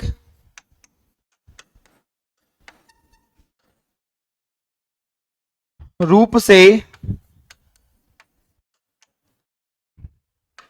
प्रताड़ित करने पर रोक। प्रताड़ित मतलब आप उसको कोई भी फिजिकल, मेंटल पनिशमेंट नहीं दे सकते। भाई आप बच्चे को अपशब्द बोलोगे, कैसी पनिशमेंट है? मेंटल पनिशमेंट है, ठीक है। तो उसके लिए कोई भी अपमानजनक शब्द जो उसको इंगित करता हो कि हाँ तुम यहां से हो, तुम वहां से हो, तो इन सब चीजों पर भी रोक लगी है, ठीक है। धारा 18 क्या कहता है कि बिना मान्यता के कोई स्कूल नहीं चलाएगा, नहीं तो पकड़े जाने पर पहली बार 1 लाख, बाद में 10,000 रुपए प्रतिदिन के हिसाब से जुर्माना लगेगा, ठीक है। तो धारा 18 क्या कहता है कि बिना मान्यता के कोई भी स्कूल नहीं चलाएगा।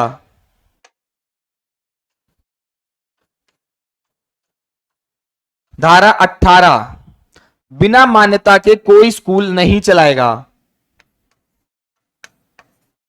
बिना मान्यता के कोई स्कूल नहीं चलाएगा। बिना मान्यता के कोई स्कूल नहीं चलाएगा। बिना मान्यता के कोई स्कूल नहीं चलाएगा, ठीक है। पकड़े जाने पर 10 लाख रुपए का जुर्माना है। पकड़े जाने पर 10 लाख का जुर्माना। पकड़े जाने पर 10 लाख का जुर्माना। भाई जितना कमाओगे नहीं उतना दे दोगे यार, क्या मतलब है भाई? फर्जी स्कूल बिना मान्यता तक ना चलाना, ठीक है। पकड़े जाने पर 10 लाख का जुर्माना। भी हमारे कई लोग इसमें, हमारे ग्रुप में ऐसे कई भी लोग होंगे ना जो सोच रहे होंगे कि क्या है यार, कुछ नहीं हुआ तो स्कूल खोल देंगे, क्या करना है, गांव कौन देखने आ रहा है, गांव में कौन सी जा। अरे भाई एक बार किसी ने खबर कर दी और पकड़ गए बिना मान्यता के स्कूल के, तो 10 लाख रुपया देकर के आओगे, सोच लो। इसको बेटा एक बार सभी धाराओं को आप लोग एक बार अच्छे से देख लीजिएगा, उसके बाद हम लोग आगे बढ़ेंगे। धारा 18 पहुंच गए हैं।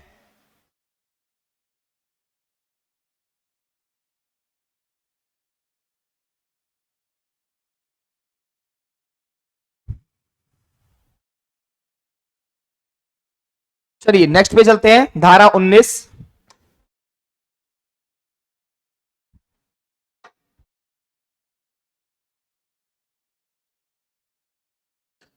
धारा 19 विद्यालय को मान्यता प्रदान करने की शर्तों के बारे में। कि भाई पहले क्या हुआ धारा 18 में कि कोई भी विद्यालय बिना मान्यता के नहीं चलाएगा, और धारा 19 क्या बात करता है कि आपको अगर मान्यता लेनी है तो कौन कौन सी चीजें हैं जो आपके विद्यालय में होना चाहिए, कौन से मानदंड आपको फॉलो करने हैं, कितनी बड़ी बिल्डिंग होनी चाहिए, कितना बड़ा प्लेग्राउंड होना चाहिए, कितना टीचर होना चाहिए, कितना स्टाफ होना चाहिए, इन सभी चीजों के बारे में बात करता है आपका धारा 19। तो विद्यालय को मान्यता प्रदान करने की शर्तों के बारे में बात करता है आपका धारा 19।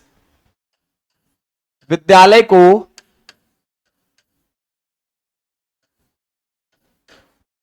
मान्यता प्रदान करने की शर्तों के बारे में बात करता है। विद्यालय को मान्यता प्रदान करने की शर्तों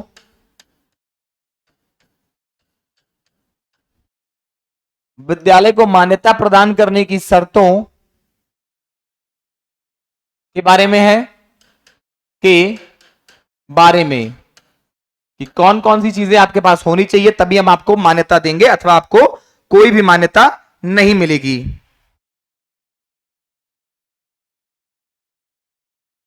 धारा 20, 19 हो गया ना बेटा, अब धारा 20। इस अधिनियम में कोई भी संशोधन के लिए राज्य एवं केंद्र सरकार को अधिसूचना जारी करनी होगी तथा अनुसूची में संशोधन केंद्र सरकार ही कर पाएगी। मतलब अगर आप इसमें कोई भी अमेंडमेंट करना चाहते हो, जैसे संशोधन नहीं हम लोग करते हैं, संविधान में संशोधन आप पढ़ते हो कि संविधान का संशोधन नंबर ये, संविधान का संशोधन नंबर वो, तो अगर आप इसमें संशोधन करना चाहते हो, अगर आप अपने संविधान में संशोधन करना चाहते हो, तो क्या होगा कि पहली बात तो पहले तो आपको एक अधिसूचना जारी करनी होगी कि हाँ हम इसमें चेंज करने जा रहे हैं, और तब चाहे राज्य हो चाहे केंद्र दोनों कर सकती हैं। लेकिन अनुसूची जो है, उस अनुसूची में परिवर्तन सिर्फ और सिर्फ केंद्र सरकार कर सकती है, राज्य सरकार को अनुसूची में बदलाव करने का भी कोई अधिकार नहीं दिया गया। चलिए भाई देखते हैं धारा 20।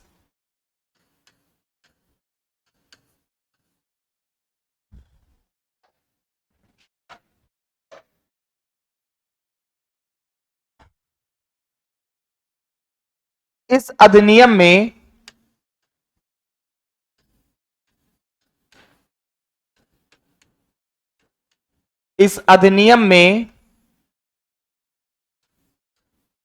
कोई भी संशोधन करने के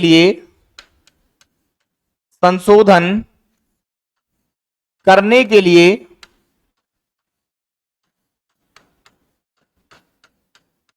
केंद्र एवं राज्य सरकारों केंद्र एवं राज्य सरकारों को अधिसूचना जारी करनी होगी, को अधिसूचना जारी करनी होगी।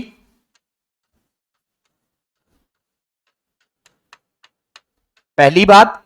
दूसरी बात क्या है कि अनुसूची में संशोधन सिर्फ केंद्र सरकार कर सकती है। अनुसूची में संशोधन का कोई राइट ही नहीं है भाई राज्य सरकार के पास। अनुसूची में संशोधन कौन कर सकता है? सिर्फ और सिर्फ आपकी सेंट्रल गवर्नमेंट। तो अनुसूची में संशोधन सिर्फ केंद्र सरकार कर सकती है, सिर्फ केंद्र सरकार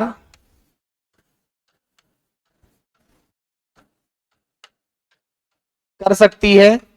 अनुसूची में संशोधन सिर्फ केंद्र सरकार कर सकती है। यह हो गई आपकी धारा 20। अब धारा 21 की बात करते हैं। प्रत्येक सरकारी या सहायता प्राप्त विद्यालय में एक विद्यालय प्रबंधन समिति होगी, ठीक है। स्कूल मैनेजमेंट कमिटी जिसको बोलते हो ना, याद आया? धारा 21।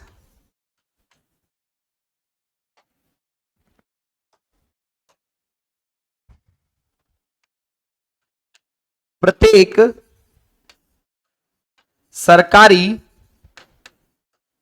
या सहायता प्राप्त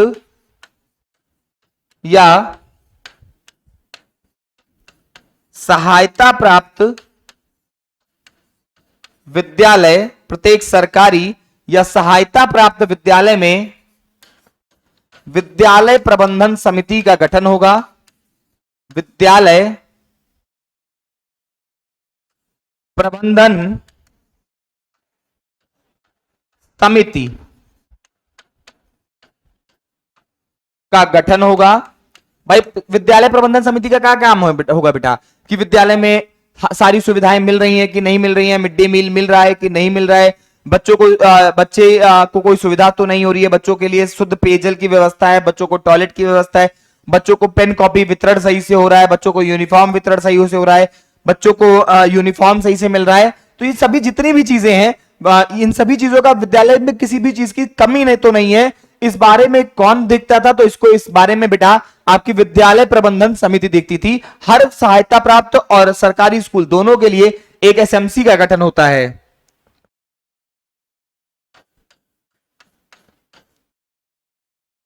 विद्यालय प्रबंधन समिति का गठन होगा। इसी विद्यालय प्रबंधन समिति को ही इंग्लिश में बोलते हैं बेटा SMC, school management committee, school managing committee. ठीक है,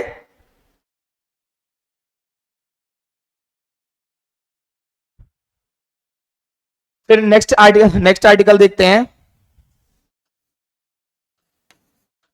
धारा 22। ये जो आपकी एसएमसी है, स्कूल मैनेजिंग कमिटी, इसके काम के बारे में यहां पे बात की गई है। एसएमसी का काम, एसएमसी का कार्य स्कूल के डेवलपमेंट से रिलेटेड है। क्या है, स्कूल के डेवलपमेंट से रिलेटेड। तो एसएमसी का कार्य विद्यालय विकास योजना बनाना है, विद्यालय विकास योजना बनाना है, जिसको बोलते हैं एसडीसी। ठीक है बेटा, एसएमसी का फुल फॉर्म लिख लो चाहे कहीं एक जगह, SMC school managing committee, school managing committee. और यहां पे एक थोड़ा सा चेंज कर लीजिएगा, ये आपका एसएमसी नहीं है, ये आपका एसडीपी है।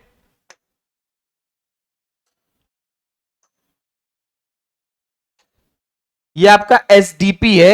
एसडीपी का फुल फॉर्म लिख लीजिएगा, school development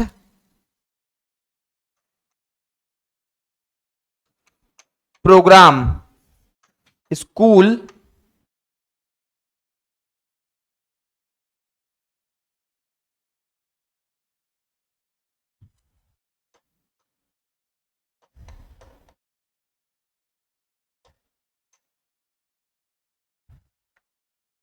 school development programme. ठीक है बेटा, इसको देख लो, इधर कायदे से पूरी पेज को अच्छे से देख लो, कोई चीज नया समझ में आई होगी तो कमेंट बॉक्स में डालना, मैं उसके बाद आपको फिर से एक्सप्लेन कर दूंगा।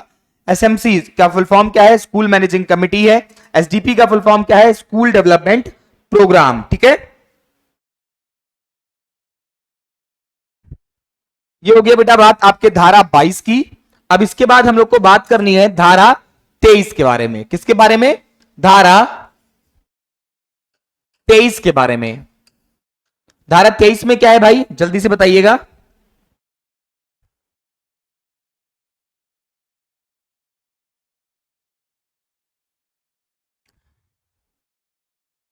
धारा 23 बात करता है बेटा शिक्षकों की नियुक्ति, वेतन एवं शर्तों के बारे में। शिक्षकों की नियुक्ति, वेतन एवं शर्तें, कि जब भाई आपको क्या होना चाहिए। शर्तों मतलब शर्त, देखो भाई नियुक्ति मतलब आपको कैसे नियुक्ति दी जाएगी इसके बारे में, वेतन कितना मिलेगा आपको इसके बारे में, शर्तें, शर्तें मतलब क्या, आपको बीएड बीटीसी पास होना चाहिए, आपको टेट सीटेट पास होना चाहिए, आपकी उम्र कितनी होनी चाहिए, आपको मिनिमम क्वालिफाइंग मार्क्स कितने होने चाहिए। इन सभी जो ये सभी चीजें हमारे सामने रखी जाती क्या है, ये सभी बेटा कंडीशंस हैं, शर्तें हैं। अगर हम इन सभी कंडीशंस को फिलफिल करते हैं तभी हम इसका शिक्षक भर्ती वाला फॉर्म भर पाते हैं। तो यही है बेटा, क्या है आपका शिक्षकों की नियुक्ति, वेतन एवं शर्तों के बारे में। धारा 24 की बात करते हैं।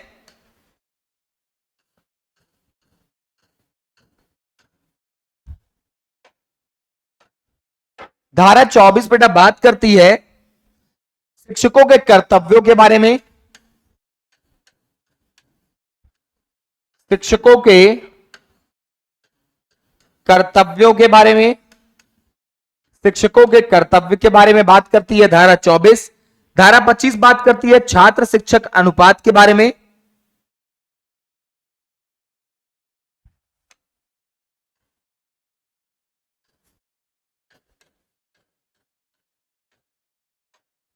धारा 25 किसके बारे में बात करती है? धारा 25 बात कितनी हो गई? 24, 23, 24, 25। 25 बात करती है छात्र शिक्षक अनुपात के बारे में। ये आपके अनुसूची में डिटेल में दिया हुआ है, लेकिन आपके लिए इंपॉर्टेंट रहेगा, ठीक है। छात्र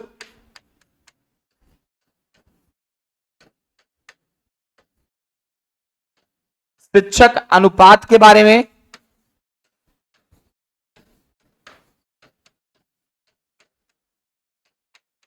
छात्र शिक्षक अनुपात के बारे में बात करता है आपका धारा 25।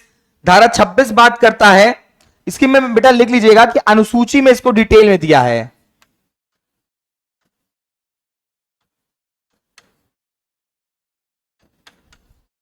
अभी आगे जब मैं आपको बताऊंगा तो अनुसूची पे जब आऊंगा तो आपको इसको भी मैं डिटेल में बताऊंगा कि कितने छात्र पे कितने शिक्षक, किस लेवल पे कितने शिक्षक, इन सभी चीजों के बारे में आपको भी डिटेल में बताऊंगा। तो छात्र शिक्षक अनुपात के बारे में बात करती है धारा 25। धारा 26 बात करती है प्रत्येक विद्यालय में कुल स्वीकृत संख्या का 10% से ज्यादा पद खाली नहीं रखा जा सकता। मतलब एक स्कूल में जितने भी पद हैं उनमें से 10% से ज्यादा पदों को खाली नहीं रखा जा सकता। मान लिया कि 10 टीचर की बात है तो आप 9 टीचर तो आपको रखना ही रखना है। एक की कमी चल जाएगी भाई, उतना एडजस्टेबल है। कोई रिटायर हुआ है तो इतनी जल्दी भाई कहां से लाएंगे? प्रत्येक विद्यालय में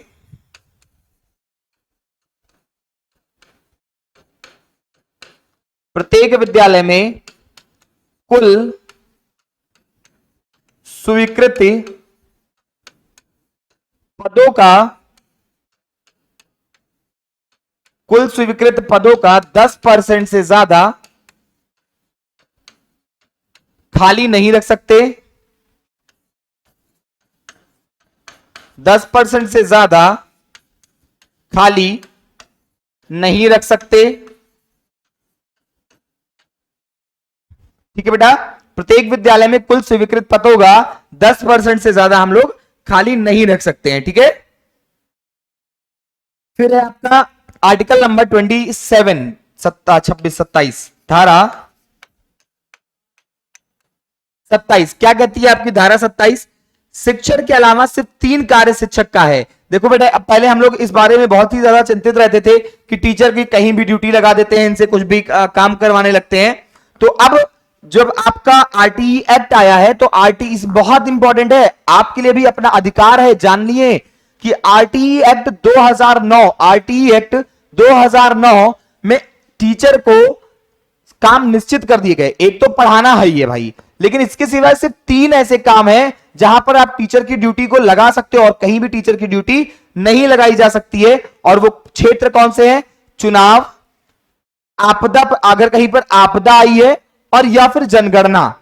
चुनाव, आपदा और जनगणना, इन तीनों चीजों को छोड़ करके टीचर की अब ड्यूटी किसी भी अन्य काम के लिए नहीं लगाई जा सकती, ठीक है।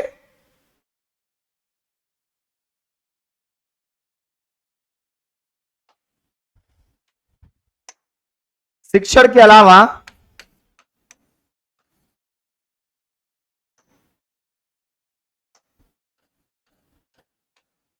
शिक्षक को सिर्फ 3 काम दिए जा सकते। शिक्षक के काम है, उनकी कहां कहां पे ड्यूटी लगाई जा सकती है इस बारे में जान लो। बस छोटी सी बात, उनको हम लोग लगा सकते हैं जनगणना करने के लिए, या फिर कहीं पे चुनाव है तो उसमें इनकी ड्यूटी लगाई जा सकती है, और या फिर ये आपका पहला, ये दूसरा और ये आपका तीसरा। चुनाव हो गया, जनगणना हो गया, और तीसरा हो गया आपदा राहत कार्य। कहीं पर कोई इमरजेंसी आई है, अगर आपके स्टेट में मान लिया इमरजेंसी आई है, कोई बहुत तगड़ी बाढ़ आ गई, कहीं सुनामी आ गई, कहीं पर कोई लैंडस्लाइड हो गई, तो वहां सब पर इनकी ड्यूटी को लगाया जा सकता है। तो शिक्षक के अलावा शिक्षक के सिर्फ 3 काम है, पहला है जनगणना, दूसरा है चुनाव और तीसरा है आपदा राहत कार्य। इसके सिवाय टीचर की ड्यूटी आप कहीं और नहीं लगा सकते। टीचर की ड्यूटी अगर लगानी है तो सिर्फ और सिर्फ इन्हीं 3 जगहों पर लगा सकते हो कि जनगणना में, चुनाव में और आपदा राहत कार्य में। इसके सिवाय आप टीचर की ड्यूटी और कहीं नहीं लगा सकते हो। अगर आप सरकारी टीचर हो गए तो फिर एक बात, धारा 27, धारा 28, धारा 28 के बाद बात करते हैं। प्राइवेट ट्यूशन पर रोक। कोई भी सरकारी मास्टर अपने बच्चों को, स्कूल के बच्चों को घर बुला करके नहीं पढ़ा सकता। प्राइवेट ट्यूशन पर रोक है। जिसको टीचर्स ने एक धंधा बना लिया था, उसको यहां पर आरटीई एक्ट ने रोक दिया कि अब आप सरकारी मास्टर हो तो आप अपने ही स्कूल के बच्चों को घर पर बुला करके प्राइवेट ट्यूशन नहीं दे सकते। भाई क्या है, अगर आपको लगता है कि बच्चा थोड़ा सा पढ़ाई में कमजोर है तो बच्चे को स्कूल में ही रोकिए ना, 1 घंटा उसको एक्स्ट्रा स्कूल में पढ़ा दीजिए। अगर आपके पास घर पे बड़ा पढ़ाने का समय है तो स्कूल में ही बच्चे को रोकिए, 1 घंटा उसको वहीं एक्स्ट्रा क्लास दीजिए, पढ़ाइए। उसके लिए गवर्नमेंट नहीं रोकती है। बच्चों से आप पैसा जो कमाने की सोच बना लेते थे टीचर्स, इस पर गवर्नमेंट ने रोक लगाया है और प्राइवेट ट्यूशन पर इसीलिए रोक लगा दी कि स्कूल के ही बच्चों को, आप अपने स्कूल के ही बच्चों को प्राइवेट ट्यूशन नहीं दे सकते हैं। फिर बेटा आता है आपका धारा 29, इंपॉर्टेंट है आपका धारा 29। क्या है आपके धारा 29 में? पाठ्यक्रम मूल्यांकन संबंधी नियम व प्रक्रिया। मूल्यांकन, पाठ्यक्रम संबंधी नियम, पाठ्यक्रम मतलब आपका सिलेबस, पाठ्यक्रम, मूल्यांकन संबंधी नियम व प्रक्रिया, संबंधी नियम व प्रक्रिया, पाठ्यक्रम मूल्यांकन संबंधी नियम व प्रक्रिया। क्या नियम है, क्या आपका सिलेबस क्या रखना है, इन सभी चीजों के बारे में बात करता है आर्टिकल 29। किन किन चीजों के बारे में बात करता है इसको देख लेते हैं। तो इंपॉर्टेंट बेटा यहां पे पॉइंट्स आएंगे आपके। पहली चीज, हमको शिक्षा कैसी देनी है, बाल केंद्रित यानी कि चाइल्ड सेंटर्ड एजुकेशन के बारे में बात करता है ये। इसके अंडर में क्या क्या चीजें कवर है वो बता रहा हूं। बाल केंद्रित शिक्षा के बारे में बात करता है ये वाला आर्टिकल। फिर किसके बारे में बात करता है? बाल केंद्रित शिक्षा हो गई, समावेशी शिक्षा हो गई,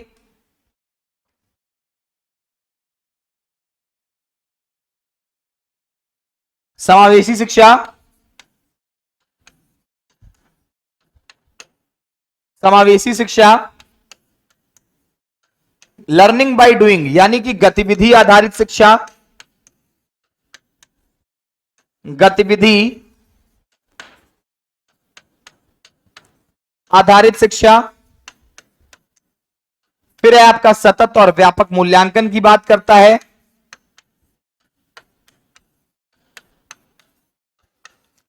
सतत एवं व्यापक मूल्यांकन की बात करता है,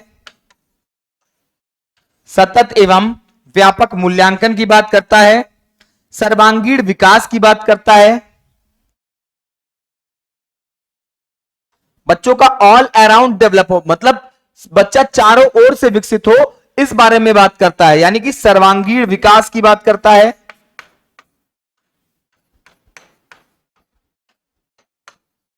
सर्वांगीण विकास चाहता है कि हमारे जो बच्चे हैं इनका सर्वांगीण विकास हो, मतलब चारों ओर से विकास हो। संवैधानिक मूल्यांकन हो, भयमुक्त वातावरण हो। संवैधानिक मूल्यांकन हो, भयमुक्त वातावरण हो।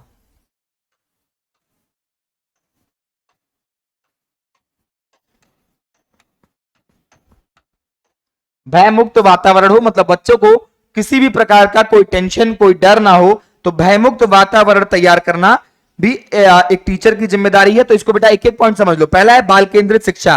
बाल केंद्रित शिक्षा किस बारे में बात करता है? तो हम जो केंद्र शिक्षा, हमारे जो शिक्षण का केंद्र बिंदु होगा वो बच्चा होगा। बच्चे को जिस विधि से अच्छे से समझ में आएगा वो टीचर की पढ़ाना एक जिम्मेदारी है। दूसरा है समावेशी शिक्षा, जिसको आप लोग बोलते हो इंक्लूसिव एजुकेशन।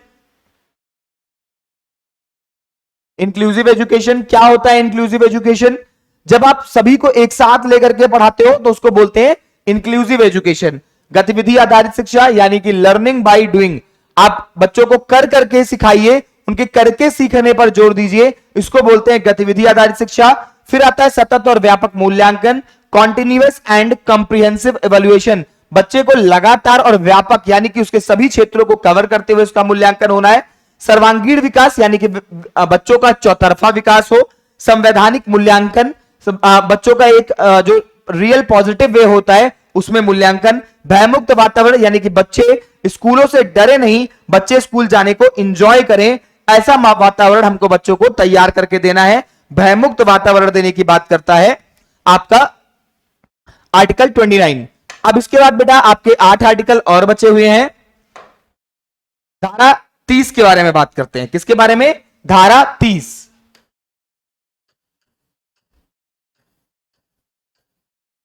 क्या है बेटा आपके धारा 30 में?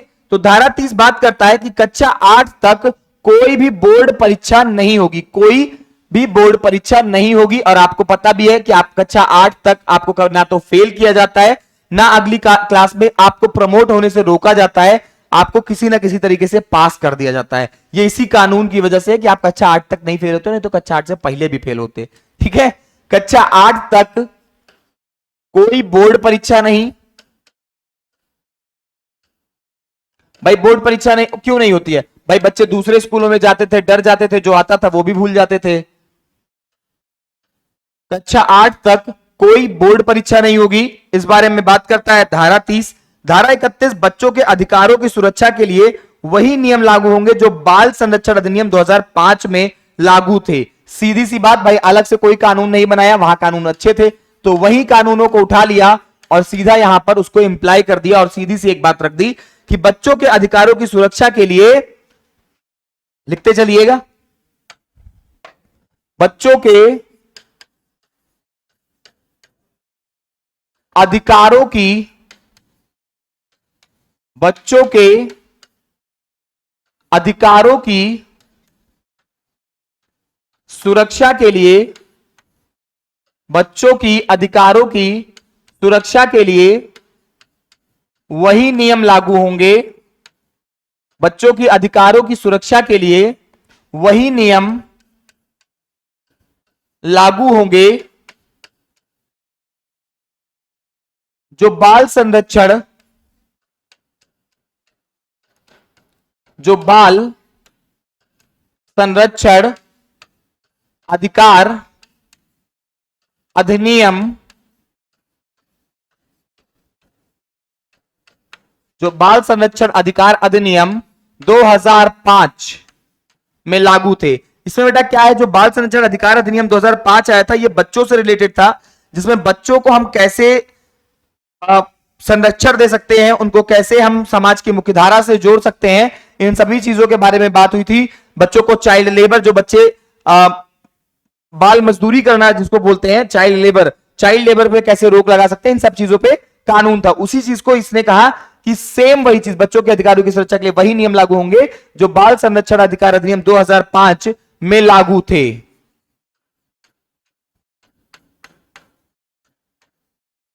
में लागू थे। ठीक है बेटा, तो ये हो गया आपका धारा 31।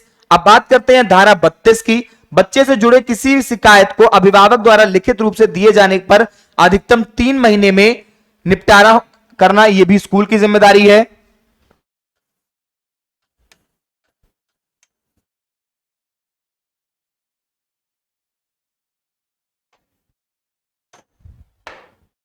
बच्चे से जुड़ी बच्चे से जुड़ी किसी समस्या, बच्चे से जुड़ी किसी समस्या को अभिभावक द्वारा, अभिभावक द्वारा लिखित रूप से, लिखित रूप से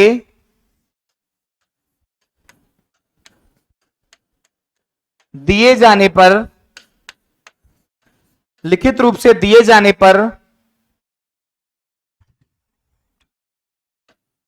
3 महीने में निपटारा,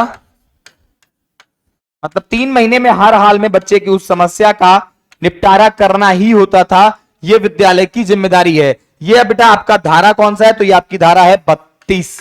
ये आपकी कौन सी धारा है, ये आपकी धारा नंबर 32 है। क्या है, धारा नंबर 32। ठीक है भाई। अब आपकी बची है बेटा 5 धाराएं बची हैं और एक अनुसूची बची है। बाकी आपका पूरा का पूरा आरटीई एक्ट इस वीडियो में मैंने कवर अप कर दिया है। सिर्फ बचा क्या है, तो बचा है आपका धारा 32 और साथ ही साथ आपका क्या बचा, धारा 32 के बाद धारा 33, 34, 35, 36, 37, 38 और एक अनुसूची। तो उसको हम लोग अपनी नेक्स्ट क्लास में कवर अप करेंगे, क्योंकि आज की क्लास मेरे हिसाब से काफी लंबी होती जा रही है। तो आज की क्लास को हम लोग बस इतना ही रखेंगे और इसके बाद अपनी नेक्स्ट क्लास में हम लोग इसको कंप्लीट अप कर लेंगे, नहीं तो आपकी क्लास बहुत लंबी हो जाएगी। तो आज की क्लास को यहीं तक रखते हैं, मिलते हैं फिर अपनी नेक्स्ट क्लास में। इसी चीज को कंप्लीट करेंगे, 5 धाराएं और एक अनुसूची जो बची हुई है। इंपॉर्टेंट बहुत ज्यादा है ये सारी चीजें, तो अच्छे से पढ़िए, नोट्स बना के पढ़िए, पीडीएफ मिलती रहेगी। जय हिंद, जय भारत। कोई समस्या हो तो कमेंट जरूर करना, बताए दे रहे हैं, कमेंट जरूर करना। Bye bye.